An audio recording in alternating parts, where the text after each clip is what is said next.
Hello everyone. Today we're going to discuss another subject of debunking anti-communist. With that, I'll turn the subject to my grandson Tristan. Go ahead, Tristan. All right, thank you.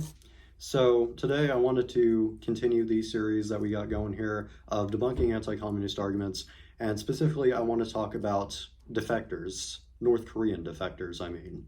Because it's a pretty common anti-communist argument to be like, oh, well, look at these defectors. Look at the horrible things that they had to go through. Have you ever read, Yeonmi Park's book? Have you ever read the horrible things that she said that she went through in North Korea? North Korea is a socialist country, or North Korea is a communist country. Checkmate. So today we kind of wanted to make a refutation or a response to this, common argument, right? So basically today I want to argue that defector stories, or at least most of them, aren't very reliable. So the reason behind that is, and I'm going to be using the documentary Loyal Citizens of Pyongyang and Seoul as my source for this, so you can go look up that documentary on YouTube if you'd like, because, pretty much all of my evidence that's in this video comes from that documentary. But anyway, I want to argue that North Korean defector stories, most of them aren't reliable. And the reason behind that is a lot of them are kind of, coerced. A lot of North Korean defectors are coerced by the South Korean government to produce anti-North propaganda, anti-DPRK propaganda. And a lot of this is, discussed in the documentary. So, like, for example, the South Korean government uses elements of coercion, such as, bribing, such as, paying large sums of money to North Korean defectors to write anti-DPRK propaganda, stuff like that. So money is a big factor in the coercion, right?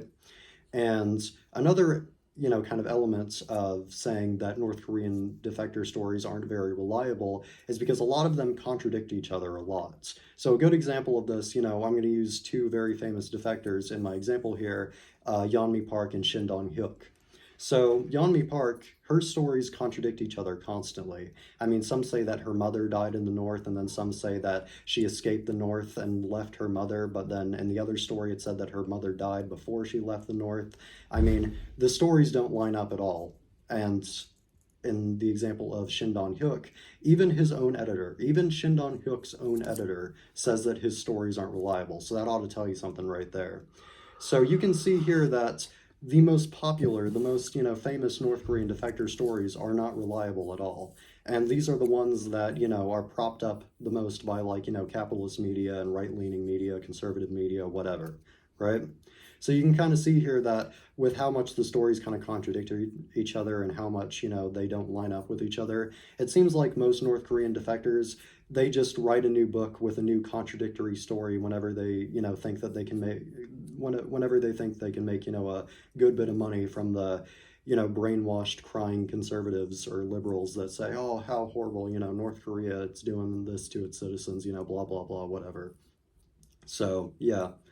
That would pretty much wrap up my argument, wrap up the response, wrap up the refutation, and the subject in the video as a whole. Thank you for watching. Thank you.